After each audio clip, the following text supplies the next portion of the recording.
issued to the troops during World War II. These K rations you see here on this table were basically what the paratroopers would have had when they jumped into Normandy on D-Day. All this stuff you see right here in this unit would have been wrapped in cellophane, put in this box, which was coated in wax to make it waterproof. And of course this box slid into this box. So when you were issued a K ration, you were issued this box with all these contents inside of it.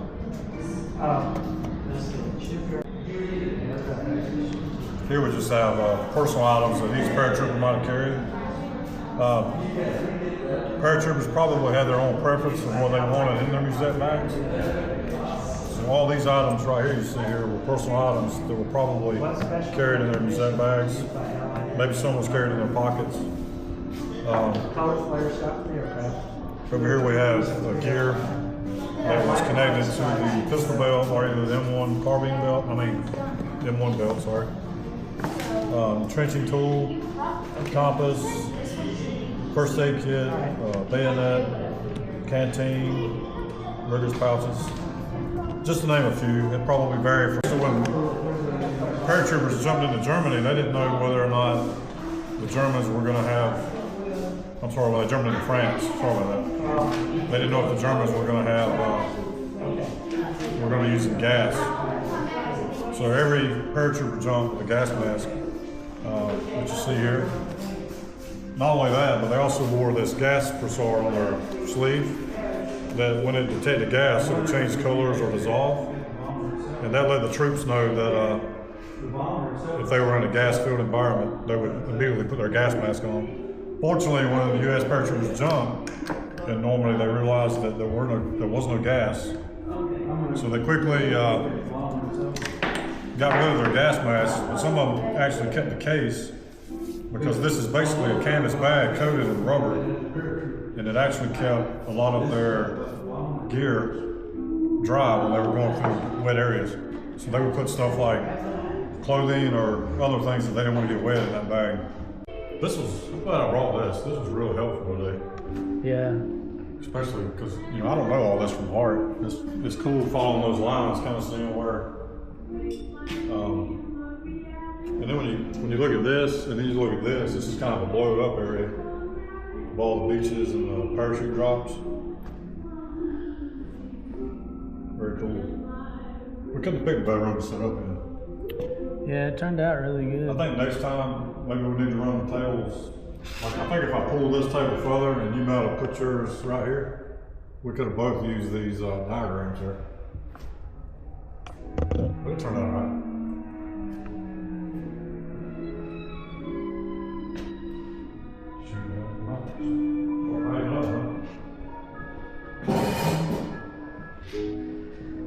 And this is my table. Some of my personal items. Again, this is just a basic loadout of what a trooper might have had on them at any given time. Let down rope.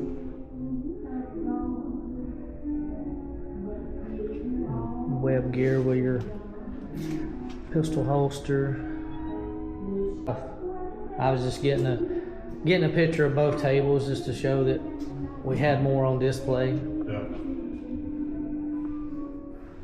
I'm just going to do a quick walk through. I'm going to take some of these pictures of these posters. These posters are nice.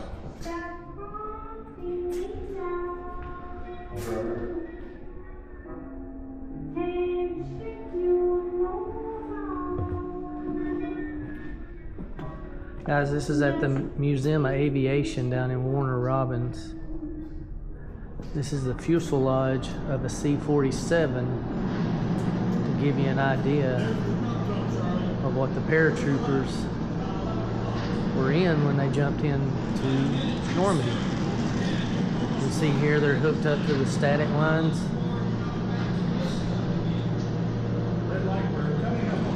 It's pretty neat. They actually have commentary and flashing lights and bombs going off in the background. This is what we've been training for. Time to show those crowds what the 507 can do. Remember, when you hit the ground, find the equipment bundles and form up. Good luck.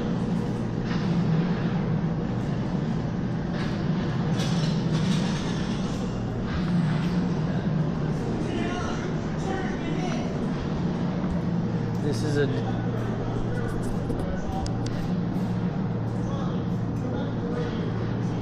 display of actual chutes.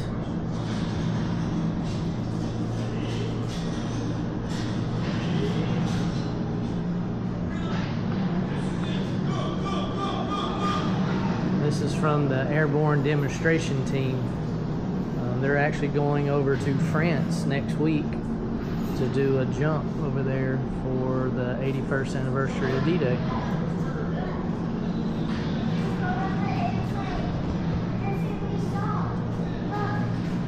This is the inside cutout. This will be the nose piece of a glider. My great uncle was actually pulled in by a glider during Market Garden. So this would have been the front where you would have the pilot and co-pilot seats. And then to the rear on both sides, you would have bench seating that would carry troops, or they would empty it out and they could pull in a Jeep, or they could put in a howitzer cannon. And also they stored a lot of ammo so that they would just, you know, bring in extra supplies that way. A lot of the displays here at the Museum of Aviation is about the 82nd Airborne, the 507th, and their involvement in France.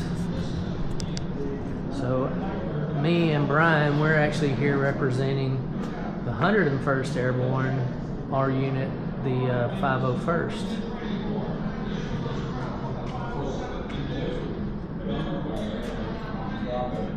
This here is an actual jump uniform that was used during the war.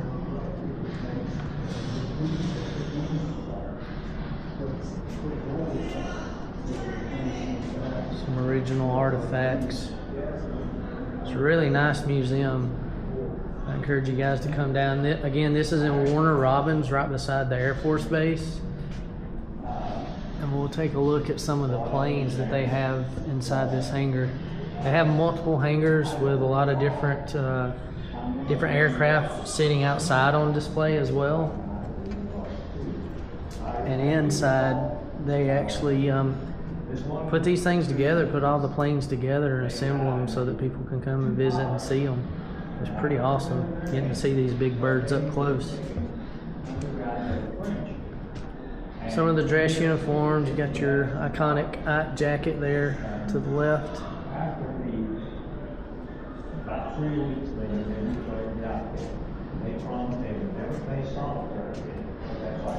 Be a pilot's jacket uniform. Getting into some German dress attire here. Long, cold, and wet. That's the ones that I remember. SS Trooper. Got the P-Flick camo pattern, if you notice there. Very different from ours, where we just had just the standard kind of olive drab color, almost khaki look. They actually would try to do camo. These are Italian civilian clothes, so a lot of resistant fighters got together with our troops and helped fight the Germans. It was a real thing, but you can kind of see what it was like. It was desperate times for people. Those were actually shoes made out of burlap sacks. They didn't have much to wear.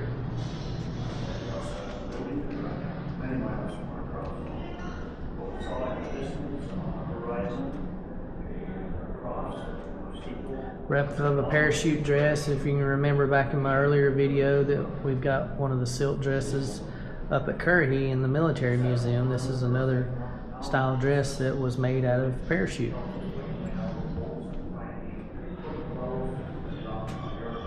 Another dress uniform. This is actually from Willie G. Stem Jr.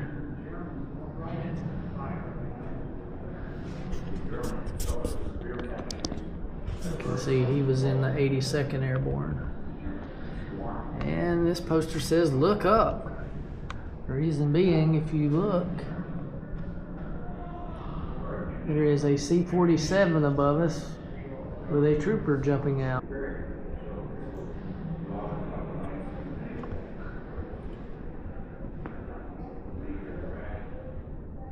Did a really good job kind of recreating the little village town of Gragney's. Guys, it was a 10-to-1 odd when our paratroopers got here to this area.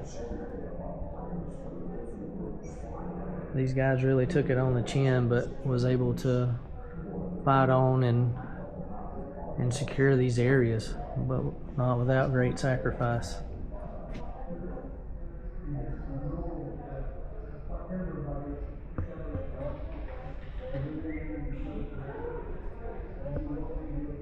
I apologize if this is kind of a quick tour. The museum is actually about to close because we've been set up all day and we've had people coming through non-stop. It's been a great turnout today with our display tables. And you can see here, this is the front of the glider. Guys, these things didn't have any kind of security around them. It was just basically stretched fabric around metal to sometimes wooden shells. And these things were just pulled in behind the C-47 planes. They had no protection.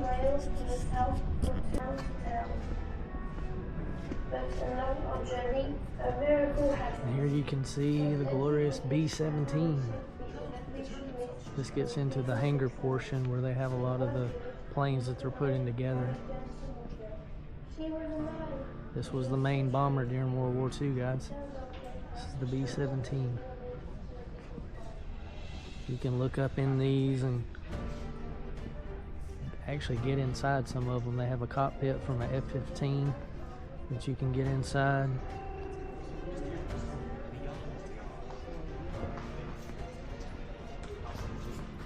Some of the ordnance that would have went up inside the B-17s.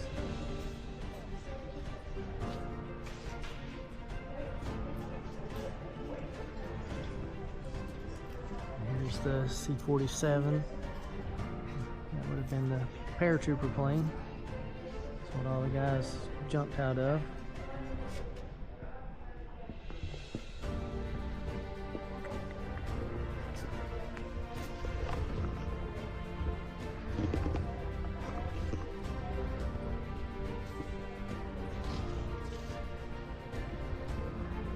A lot of stuff from the Air Force, because again, this is right beside Warner Robins Air Force Base, which is still an active base.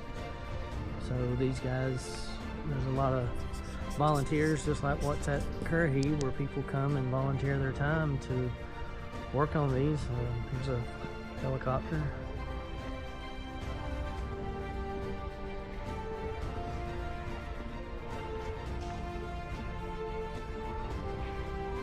Bomber. It's amazing just to see the size and the scale of these things. You don't realize how big they are until you actually come and see them.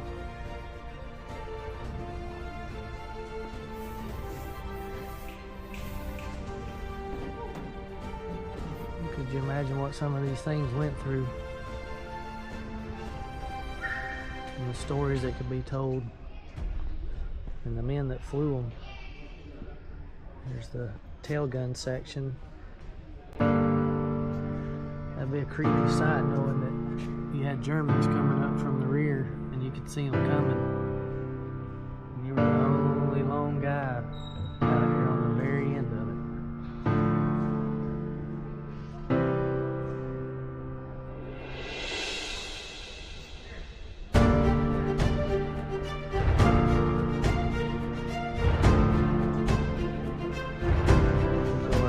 Right quick, I'm going to show you one of my favorite planes. It was a fighter plane used during the P-51 Mustang.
cut out of I think that's might be a Huey helicopter if I'm not mistaken.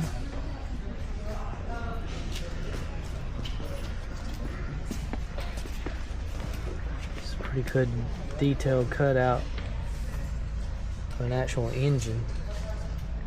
It's pretty massive.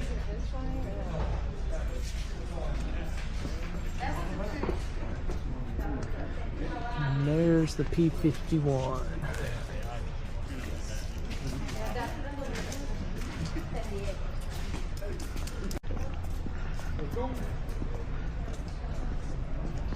A lot of engines getting ready for display and possibly even retrofitted in on some of the planes that they're working on. It just goes to show you of all the engineering that went involved to make these.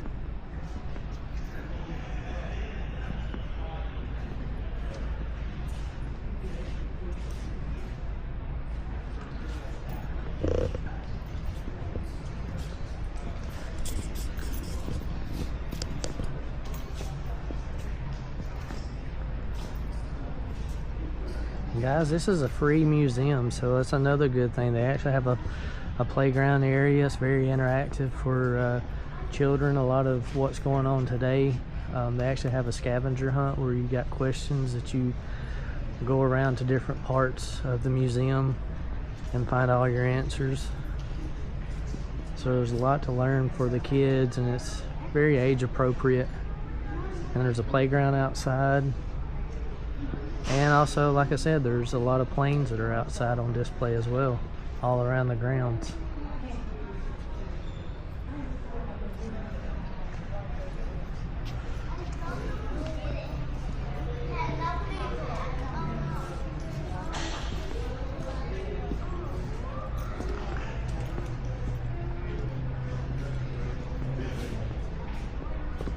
I believe this would have been some type of engine for a P-51 possibly, because the way that the baffler cone comes out the bottom.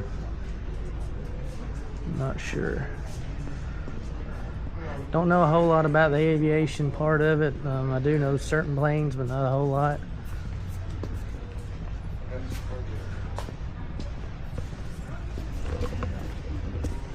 Even though our unit did jump out of planes, it was solely just one type of plane that we jumped out of, so there were so many different variations. And of course, these are just progressions during different stages of different time periods. It's not all World War II here.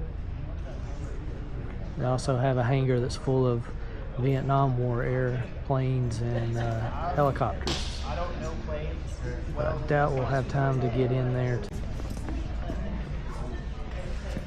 Down to Earth, the 507th Parachute Infantry Regiment and the air invasion of Normandy.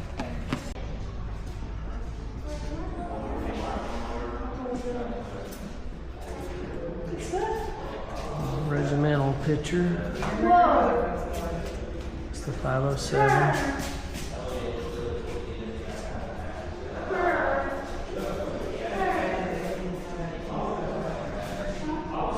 And here's the jump towers. They made a model of it. It's pretty cool. They did a good job with it. But this is the jump towers that's actually at Fort Benning, where they would go and do their training at. And this tower is 250 feet tall. So you would be pulled up, and then it would just drop you down, and you would free float all the way down to simulate an actual drop. So that was part of your training.